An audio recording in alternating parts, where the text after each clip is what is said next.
town mouse and the country mouse. A town mouse once visited a relative who lived in the country.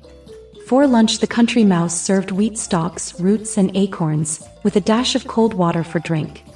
The town mouse ate very sparingly, nibbling a little of this and a little of that, and by her manner making it very plain that she ate the simple food only to be polite.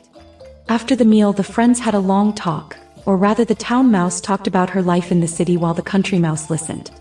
They then went to bed in a cozy nest in the hedgerow and slept in quiet and comfort until morning. In her sleep, the country mouse dreamed she was a town mouse with all the luxuries and delights of city life that her friend had described for her.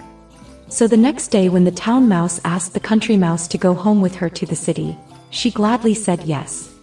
When they reached the mansion in which the town mouse lived, they found on the table in the dining room the leavings of a very fine banquet.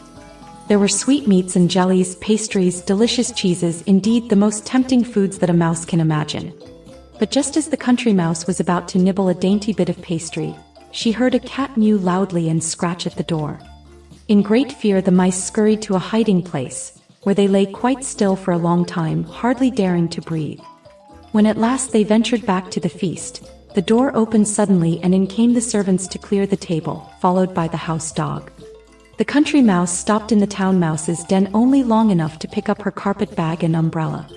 "You may have luxuries and dainties that I have not," she said as she hurried away, "but I prefer my plain food and simple life in the country with the peace and security that go with it.